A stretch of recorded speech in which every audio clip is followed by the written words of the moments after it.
Welcome to lesson 7.7 of Ecom Entrepreneurs Academy. In this lesson, we'll discuss how to set up manual sponsored ads.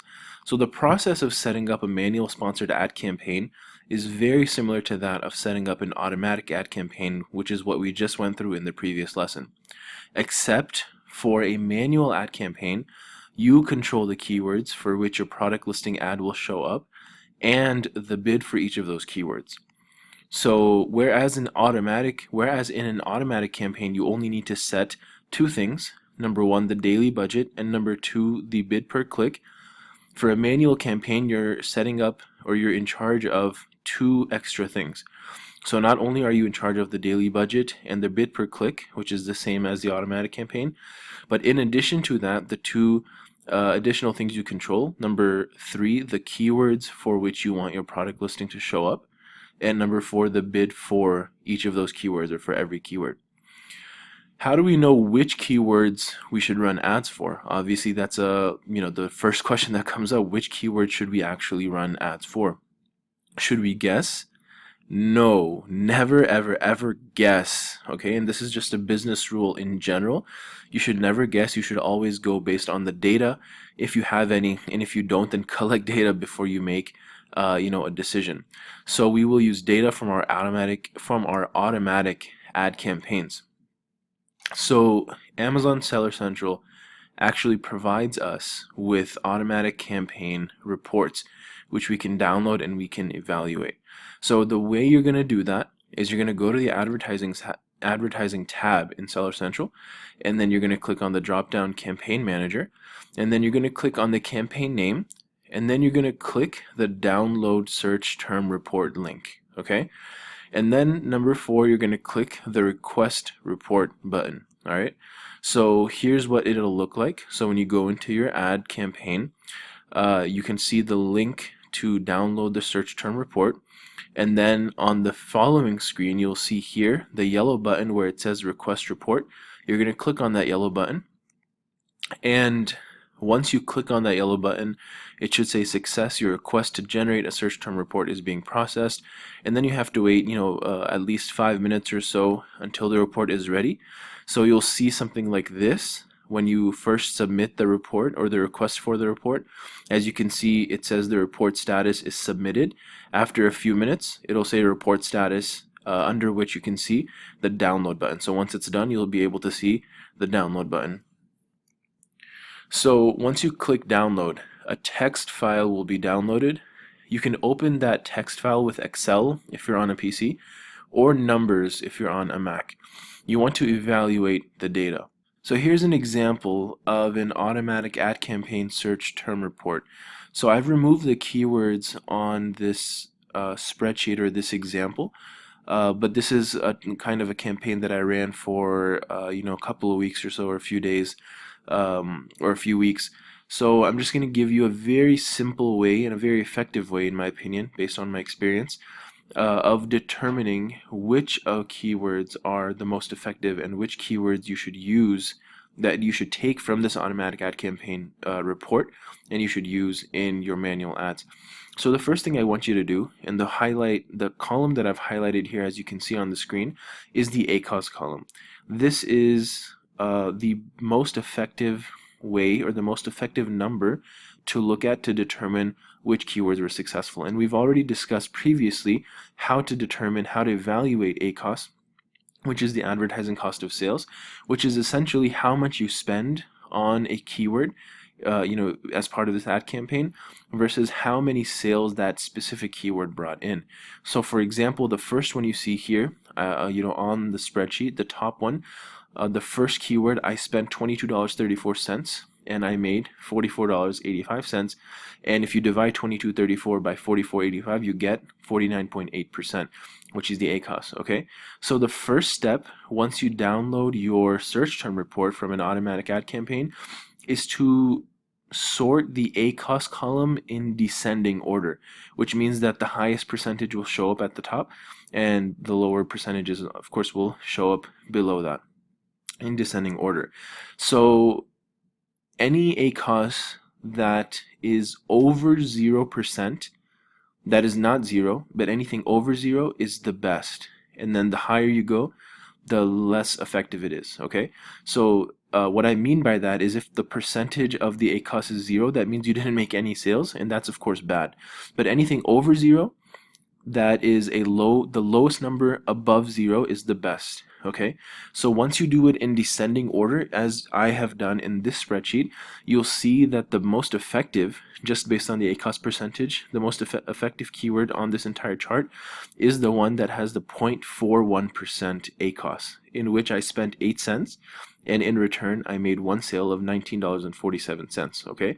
And that's why that percentage is so low, because I only had one click, and that one click cost me 8 cents, and from that one click I got the order. That person bought the product. So what I want you to do first is start from the lowest percentage ACOS above 0 and start moving up the list. So the one I would start with in this example is the ACOS that has 0.41%, that keyword, that row. And we're going to evaluate just this row on its own.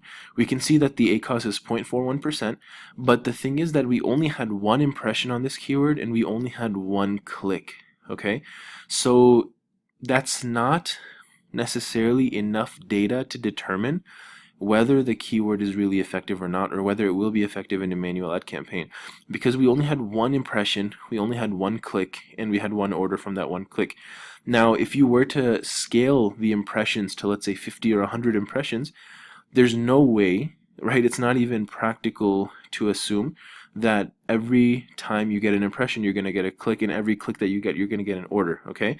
We just got lucky, and we were fortunate that the one impression and the one click that we did get in this example for this keyword, we got that order, right? And if that order didn't come in, then the ACOS would actually be 0. We wouldn't have anything there, and it would not be a good keyword.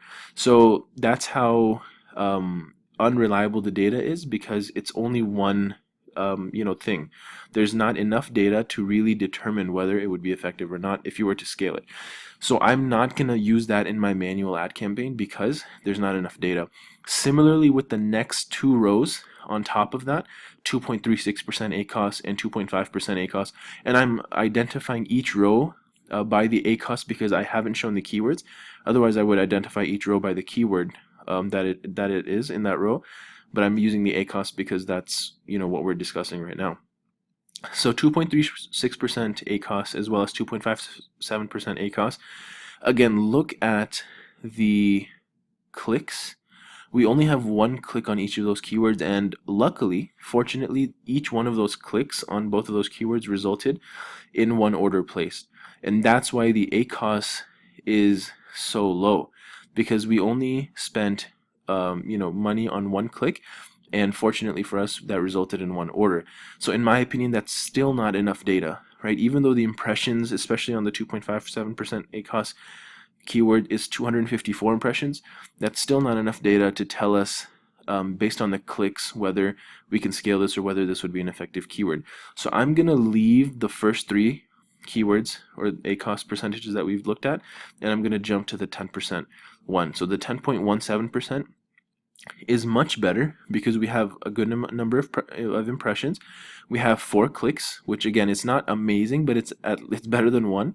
And then from those 4 clicks, we see that we got one order, and our ACOS is very good. 10.17% is a very good ACOS, or advertising cost of sales percentage. So from that point on, going up top, I'm going to do the same thing for every one of these rows. I'm going to look at, okay, did we have enough impressions? Did we have enough clicks? And how many orders did we have? And what's the ACOS percentage, right? So we already sorted the table with ACOS, so now we can look at the other things and see how effective that keyword was, and grab those effective keywords, copy and paste them into your own list in a text editor or in another spreadsheet, or whatever you need to. And then when the time comes to set up the manual ad campaign, you can simply paste those keywords into the the setup of the manual ad campaign. So go ahead and download the report, and when you download the report, open it up, and you can again evaluate the keyword effectiveness based on the ACOS as we did here. So just to recap, when you download the report, when you open it up, you're going to first look at the ACOS column. You're going to sort it in descending order.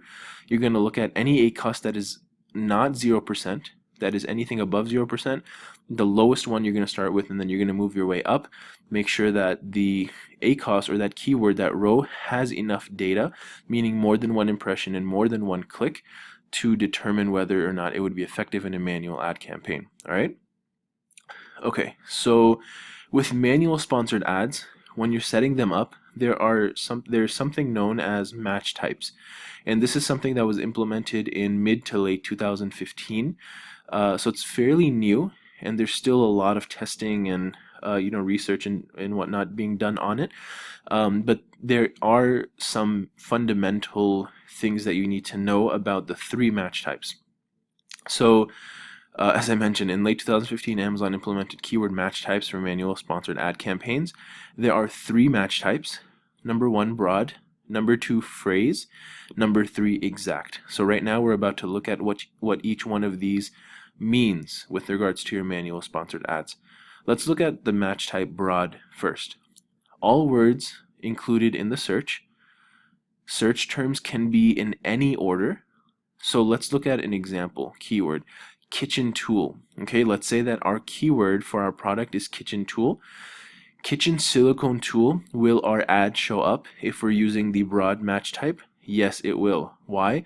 Because all the words are included in the search, right? Our keyword is kitchen tool. Both of those words, kitchen and tool, are in this keyword phrase, kitchen silicone tool. So our ad would show up for this keyword.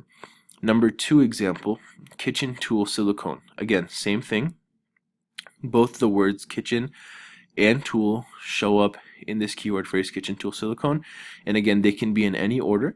And so that's why our ad would show up for if we were implementing broad match type. The final one is silicone kitchen tools. Again, it would show up because we have both words kitchen and tool. Even though the word tool is plural, it would still show up, and again, they can be in any order. If a customer, or if someone on Amazon searched the word tool only, would our keyword or would our ad show up for that keyword search? No, because the search does not include every word of the keyword phrase, which in our case is kitchen tool. The word tool is included, but the word kitchen is not.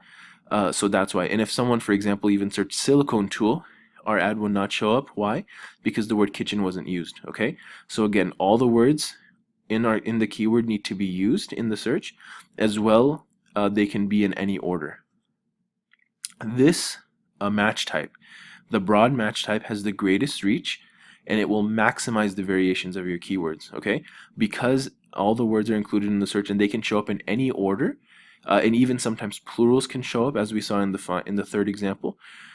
It provides the greatest reach, right? So many different variations of keyword phrases and keyword searches can come in, and our ad will show up for many of those just because of the flexibility of this match type, which is broad.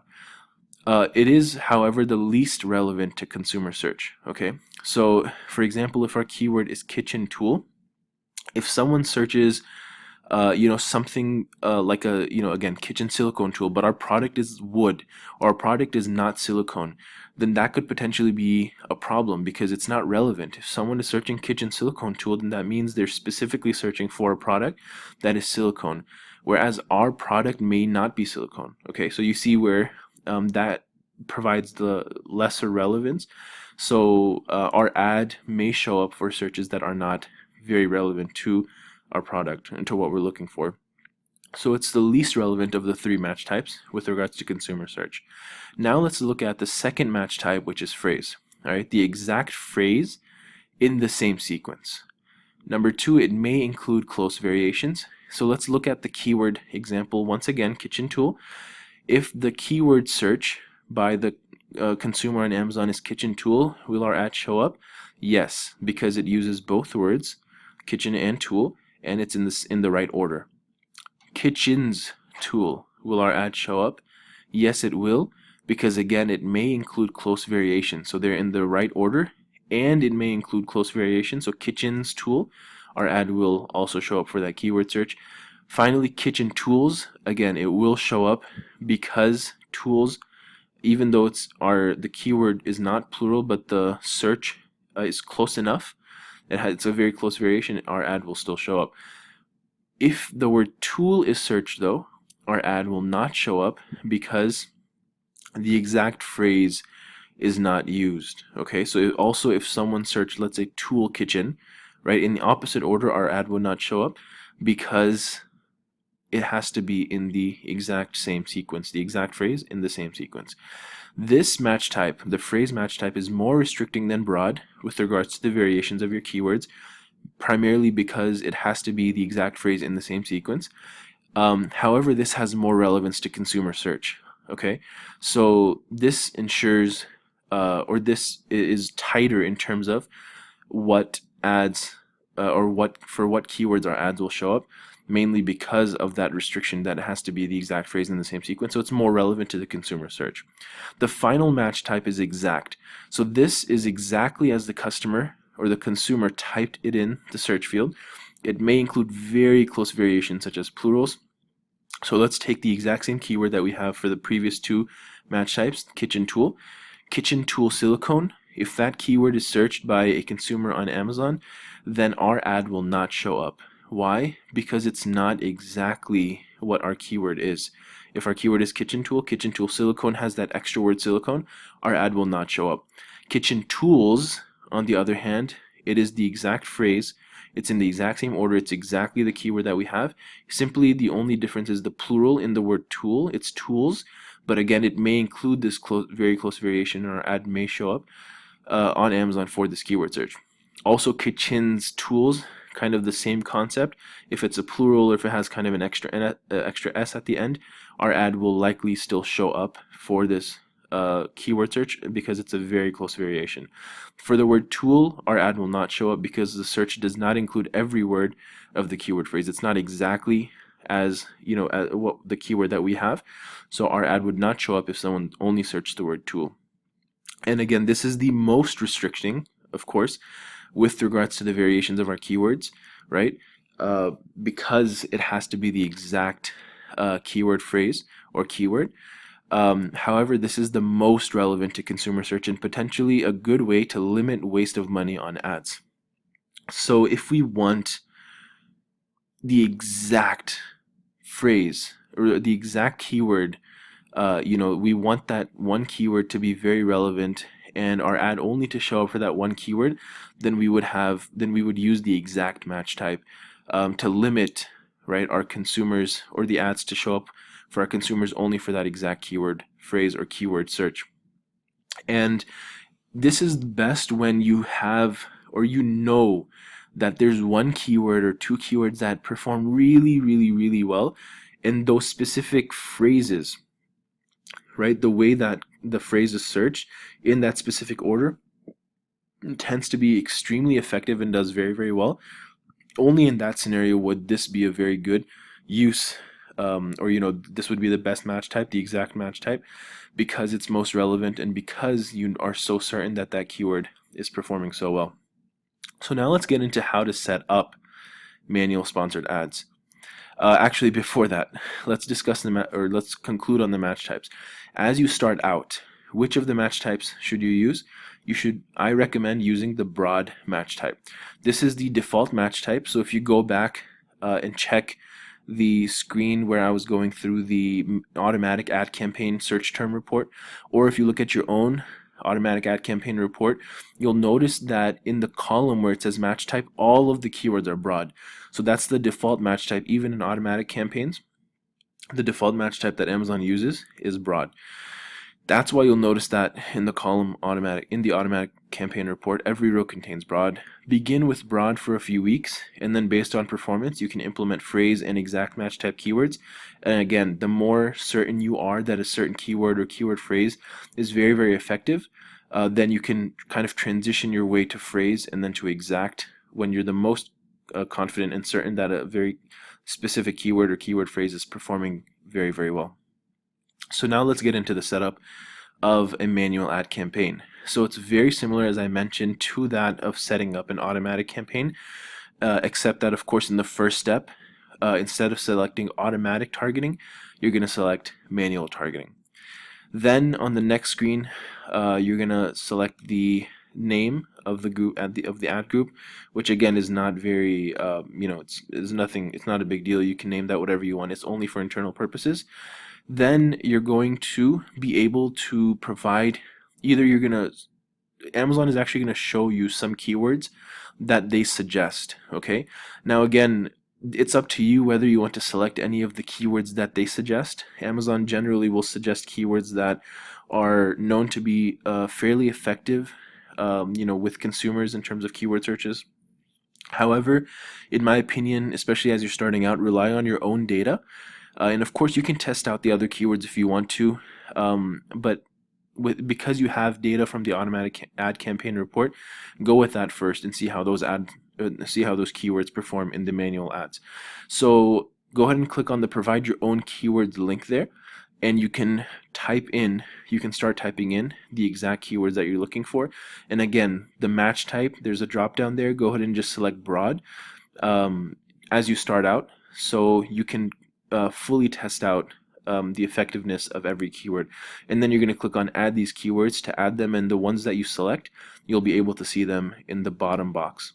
And then Amazon will allow you to select how much you want to bid on each keyword. So what I recommend here is that the most effective keywords, based on the data that you got in the automatic ad campaign, kind of give the most effective keyword the highest bid, and then kind of move your way down. And the lowest bid I would give is probably somewhere around 30 or 40 cents, and then kind of move your way up. And the highest I would do probably is around 150 or so. So kind of, start with 150 for the most effective one, give the lowest one maybe around 30 or 40 cents, or even 50 cents, and then kind of split up all the other ones in that range in between 50 cents and $1.50.